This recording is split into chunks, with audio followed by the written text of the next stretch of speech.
संतों को समझने में एक भूल की है इंसान ने। वह सबसे बड़ी भूल रही है। मनुष्य संतों को समझना चाहता है मन और बुद्धि से। जिस लोग के संतवासी हैं, ना वहां मन पहुंचता है ना बुद्धि पहुंचती है। अगर विज्ञान को जानना हो तो मन भी चाहिए और बुद्धि भी चाहिए। जितनी तीक्ष्ण बुद्धि हो, जितना ज्यादा विचारशील मन हो, उतनी ज्यादा वो साइंस की दुनिया में गति कर जाएगा।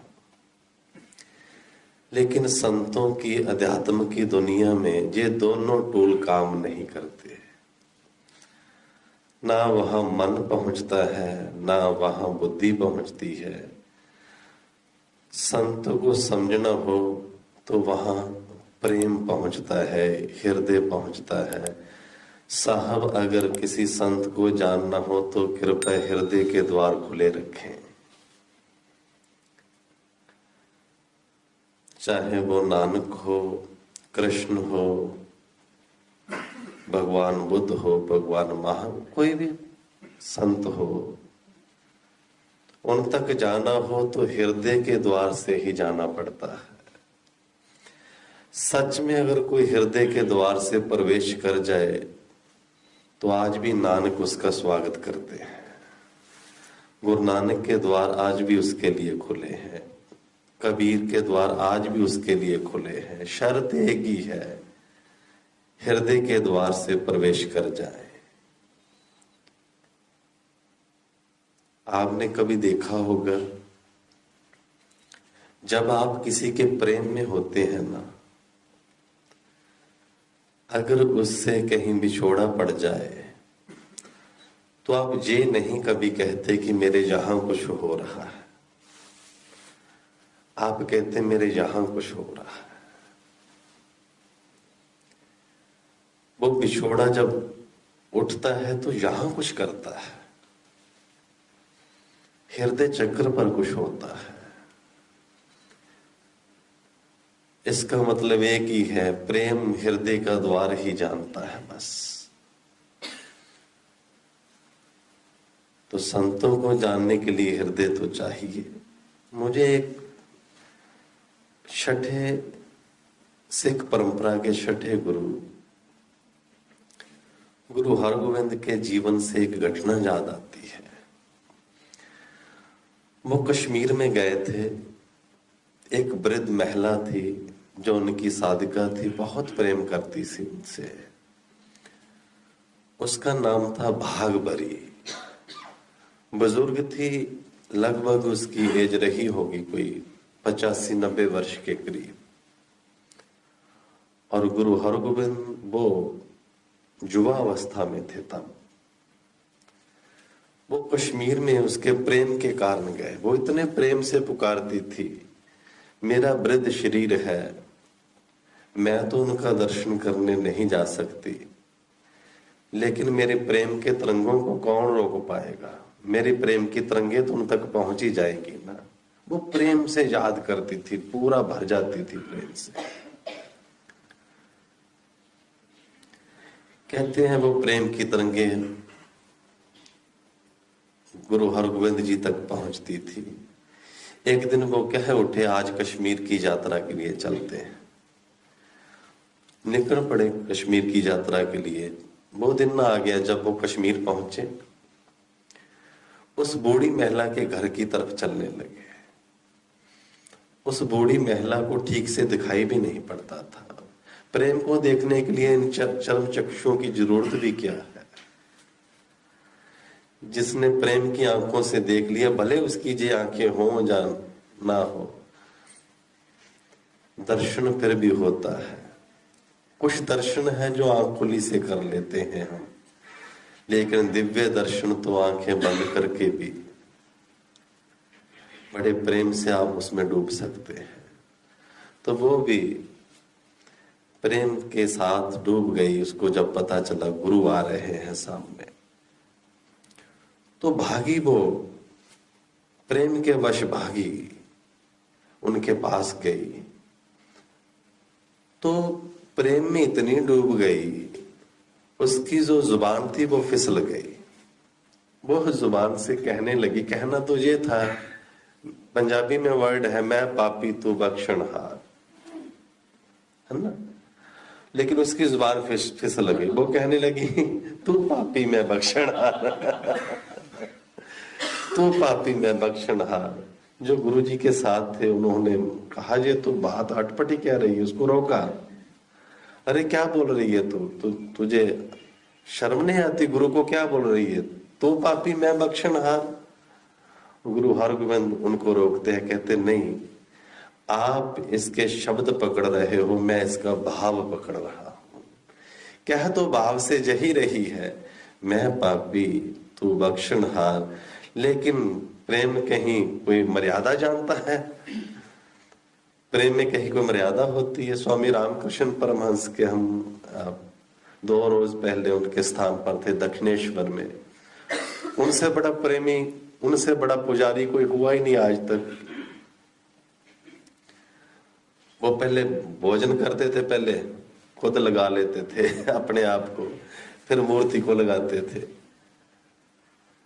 पूछने वाले पूछते थे, ये क्या पागलपन है? स्वामी जी कहते, अगर तरतीब में पूजा चाहिए तो खुद कर लो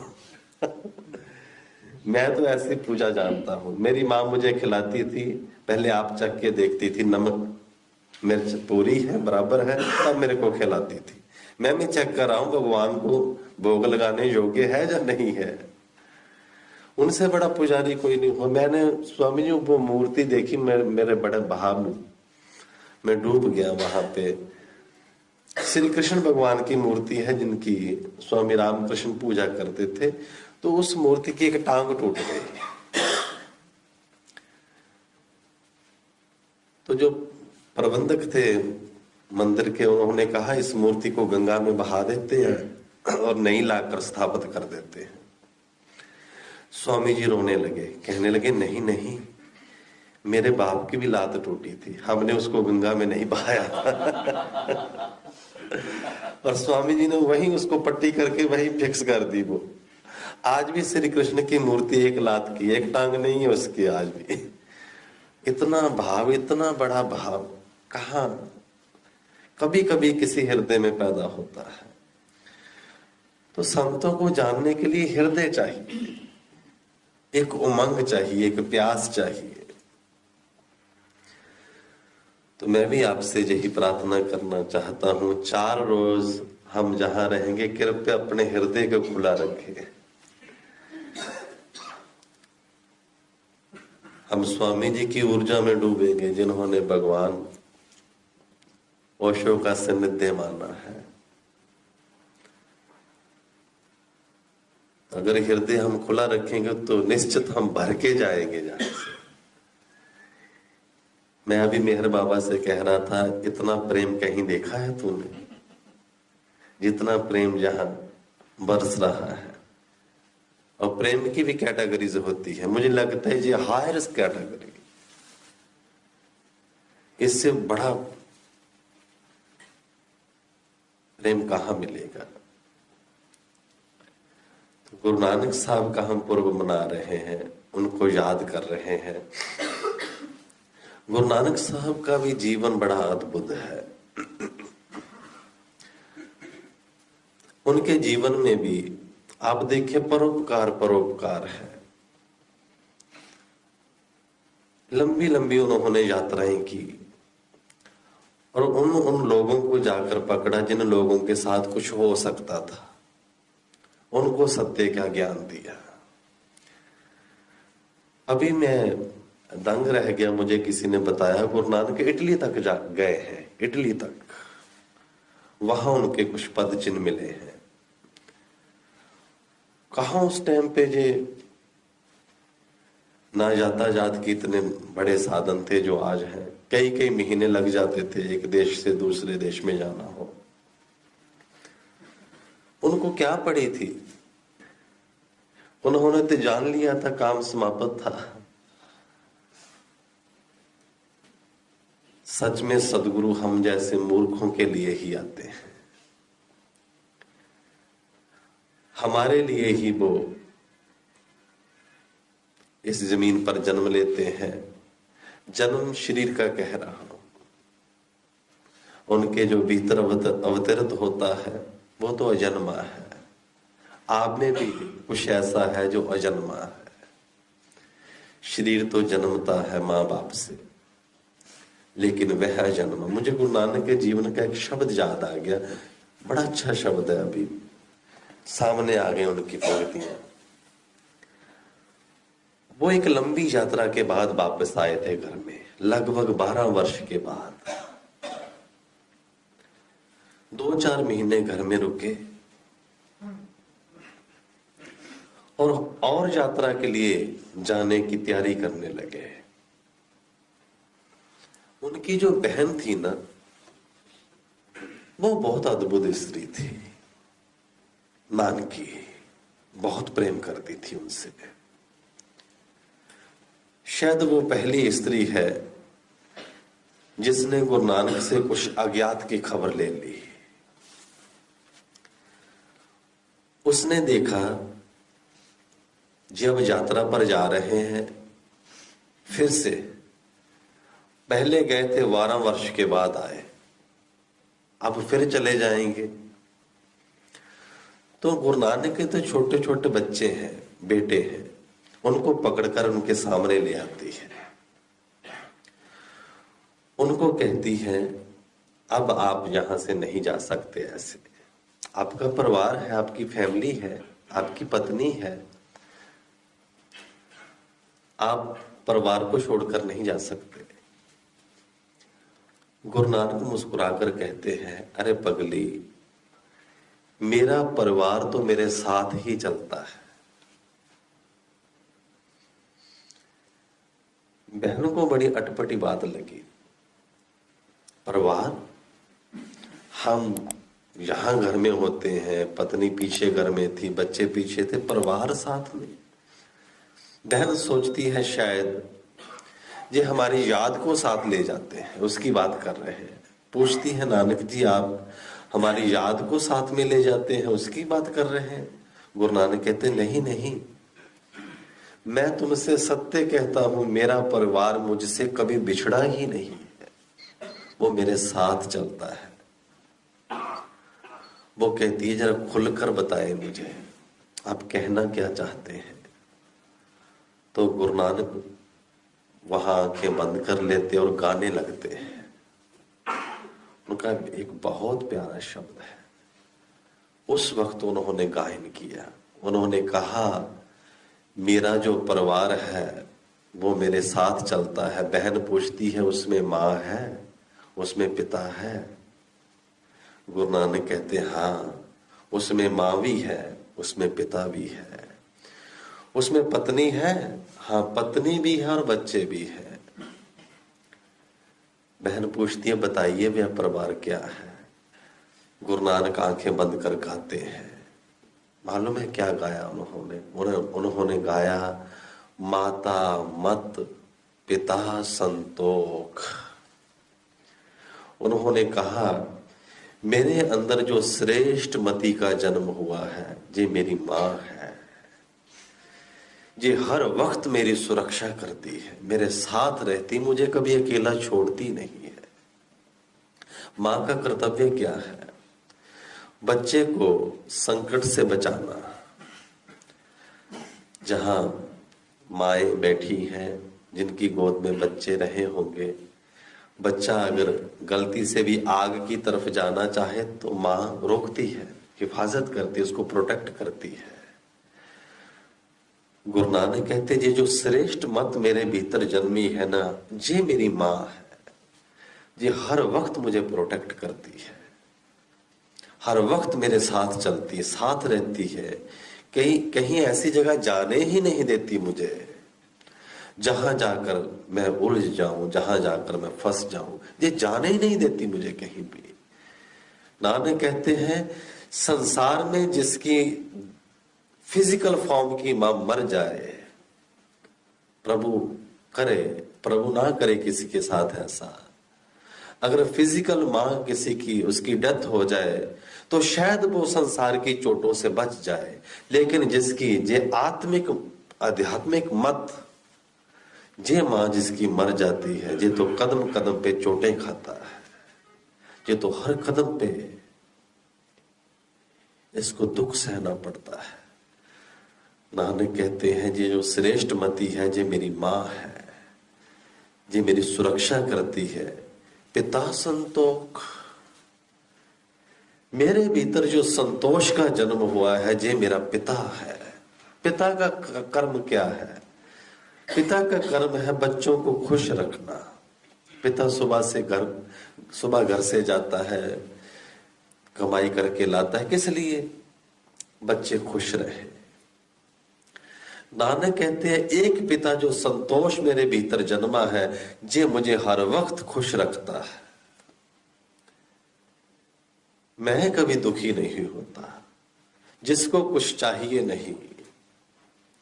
स्वामी राम तीर्थ कहते हैं, उनका बड़ा प्यारा है, कहते चिंता चूहड़ चूहड़ी तू नीचों की नीच, हम तो पूर्ण ब्रह्म थे अगर तू ना होती बीच।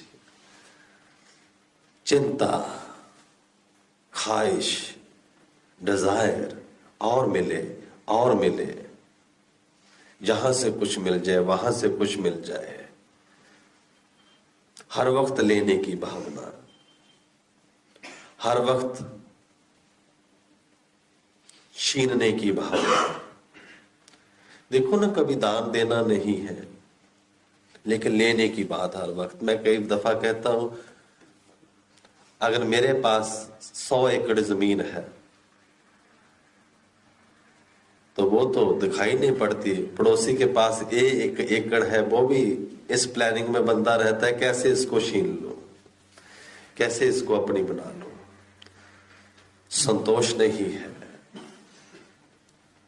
सोक्रेटिस कहते हैं, जिसके भीतर संतोष है ना, ऐसे व्यक्ति को कोई दुखी नहीं कर सकता। और लोभी को दुनिया की बड़ी सी बड़ी ताकत भी खुश नहीं कर सकती। वह कहते हैं, संतोषी के लिए ये पृथ्वी बहुत बड़ी है, लोभी के लिए ये पृथ्वी बहुत छोटी है, बहुत छोटी है। देखो ना, लोभी कारण था ना, सिकंदर अपने देश से चला, लूटता गया। जब last moment I, last time आया, लूटा सामान सब बिखरा पड़ा था। वो एक एक श्वास के लिए तड़प रहा था, मुझे घर तक पहुंचने के लिए श्वास मिल जाए, अपने देश अपने वतन वापस चला जाऊं। लोभ ने उसको इतना भगाया है ना। डाइज ने इससे मिलना हुआ, उसने भी तो यही कहा था। जब सिकंदर ने पूछा,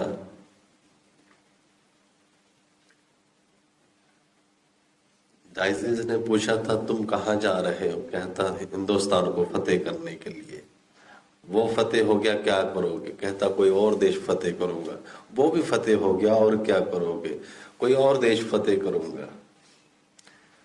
डाइसनिस फिर पूछते हैं, अगर वो भी देश फतेह हो गया, इसने सवाल को मिटाया, कहा मैं पूरे वर्ल्ड को, पूरी पृथ्वी को फतेह करूंगा।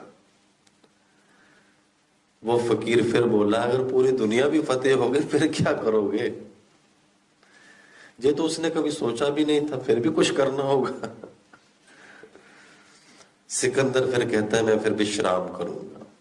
फकीर माथे पे हाथ मारता है, अरे इतना खज्जल खुआर हो के जो अंत में विश्राम ही करना है तो अभी कर ले, मेरे साथ लेट ले इधर। विश्राम तो अभी उपलब्ध है, जो लास्ट में तुम जहां पहुंचोगे, विश्राम तो अभी उपलब्ध है। पर वो रुक नहीं पाया। सिकंदर की समझ में उस फकीर की बात नहीं आई, वो चल पड़ा। आखिरकार मृत्यु आ गई, विश्राम नहीं आया। ये मत सोचे 5-10 अरब इकट्ठा कर लेंगे विश्राम मिल जाएगा, नहीं, विश्राम फिर भी नहीं आएगा। विश्राम सदा भीतर है, वहां डूबने से ही विश्राम में पहुंच पाएंगे। नानक ने ठीक कहा, ये जो मेरी मत है, श्रेष्ठ मत जे मां है, संतोष है भीतर मेरे, ये मेरा पिता है, हर हाल में मुझे खुश रखता है, मैं खुश रहता हूं, मैं प्रसन्न रहता हूं। अभी मेरे एक प्रेमी थे चंडीगढ़ में, लगभग 20 वर्ष पहले उनकी मृत्यु हो गई। उनकी उम्र थी लगभग 103 साल। उनके घर में पहली बार ठहरा था 2002 के आसपास। तब मैं अपने पड़पोतों के आश्रय में मेरे रूम तक आए, उनको पकड़कर धीरे धीरे से। उनका बिजनेस बहुत था, टिम्बर स्टोर था, कारोबार अच्छा था। लगभग उस टाइम पे 7-8 लाख रुपए की डेली सेल होती थी उनकी, अच्छा बिजनेस था। वो कांपते कांपते मेरे रूम में आए। अभी भी मेरे सामने उनका चेहरा है, वो कैसे दिखते थे, बहुत निर्बल थे। उन्होंने कांपते हुए हाथों से कुछ जेब से पैसे निकाले और मेरे समक्ष रखे। मुझे कहने लगे, जरा प्रार्थना कर जाएं जाते जाते। तो मैंने कहा, पैसों की प्रार्थना कौन सी होती है? कहते नहीं, ये रखें और प्रार्थना बदले में प्रार्थना कर दें।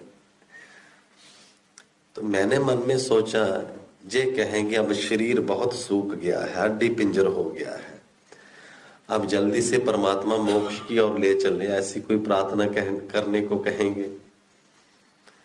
तो मुझे कहने लगे, प्रार्थना करें, बच्चों का कारोबार ढीला चल रहा है, कारोबार अच्छा नहीं चल रहा। मैंने उनको कहा, बाबा 7-8 लाख रुपए रोज की सेल है, अभी भी कारोबार ढीला है। उन्होंने कहा, मैं सोचता हूं अपने जीते जी 15-20 लाख सेल देख ही लो। एक बात उन्होंने कबूली, जो मुझे लगा जब व्यक्ति थोड़े ईमानदार है। उन्होंने कहा, इन बच्चों की चिंता इतनी मुझे जवानी में नहीं थी जितनी अब मरने के टाइम पर हो गई है। ये बात बड़ी थी उनके लिए, क्योंकि सारी जिंदगी चिंताओं में गुजारी। अब मृत्यु की सेजा पर वही तो बढ़ेंगी। अगर ध्यान साधा होता, अगर भीतर डूबे होते, अंतःकरण की कोई खबर होती, तो शायद भीतर कोई संतोष रूपी पिता का जन्म होता। हम भी गुरु नानक से यही प्रार्थना करेंगे, हे प्रभु, हमारे भीतर भी माता ये जो श्रेष्ठ मति है ये पैदा हो जाए, संतोष रूपी पिता आ जाए, हम भी गहरे ध्यान में डूबने लगे, हम भी वहां पहुंच जाए जहां चिन्मय स्वरूप हमारा इंतजार कर रहा है। कभी घर लौटे नहीं हम भी अपने घर लौट आए, और जहां परमात्मा जन्मों जन्मों से हमारी प्रतीक्षा कर रहा है, भीतर बैठा हुआ। गुरु नानक बार बार कहते हैं, सब किश घर में बाहर नाही, बाहर डोले सो भरम भुलाई। सब कुछ तुम्हारी इस काया में, तुम्हारे भीतर है, बस जरा भीतर डूब। भीतर ओंकार का नाद छिड़ा हुआ है, डूब जरा भीतर। भीतर नूर की बरसात पड़ी हुई है, जरा डूब अपने भीतर नूर की चांदनी में। परमात्मा का आलोक तुम्हारा इंतजार कर रहा है, भीतर डूब जरा। लेकिन कोई बिरला है जो संतों की ये बातें समझ पाए। वहां तक जाने के लिए हृदय चाहिए, हृदय से जुड़ना होगा। तो हम भी 3 दिन 4 दिन यहाँ स्वामी जी के सानिध्य में हृदय को खोल कर रखे। मैं स्वामी जी से प्रार्थना करता हूँ, हम लोग बड़े जटिल लोग हैं, हम अगर चाहें भी तो हम अपने हृदय को खोल नहीं पाएंगे, पर आपके प्रेम का जो औजार है ना, वो निश्चित ही जब पड़ेगा तो कोई हृदय ऐसा नहीं जो ना खुल पाए। तो कृपया आप अपने प्रेम की चोट हम पर करते रहे, बस यही प्रार्थना करते हैं। हम तो बहुत जटिल हैं, हम कहाँ खोलने वाले हैं अपने हृदय को। पर स्वामी जी का प्रेम जब हमारे हृदय पर दस्तक देता है, तो कौन पत्थर दिल है जो द्वार को ना खोल पाए। द्वार खुलते हैं। कौन कहता है भगवान आते नहीं, प्रेम से बुलाओ तो आते हैं। प्रेम ही औजार है, प्रेम ही परमात्मा तक जाने का वाहन है। सो यही मैं अपनी वाणी को विराम देता हूं। और बहुत बहुत खुशी मिली। भले ही मेरी जब पहुंचा तो तबीयत ठीक नहीं थी, पता नहीं स्वामी जी के प्रेम ने क्या कर दिया, मैं सबसे पहले रेडी होकर बैठ गया भी जाना है। मैंने दवाई भी नहीं ली। शरीर में जब रास्ते में थे इतनी पेन थी, तो यहाँ आते जैसे नॉर्मल लाइफ। अब देखो मैं इतना बोला हूं, एक बार खांसी नहीं आई। तो जे साहब प्रेम की तरंगे ही तो करती है, और क्या है। जे प्रेम की करामात तो है, और क्या है। प्रेम में ही तो कोई अपनी चमड़ी उतार लेता है, प्रेम के कारण ही कोई जहर पी लेता है। प्रेम इतना मीठा है, उसमें जब जहर भी घुल जाए वो भी अपनी मिठास छोड़ता है।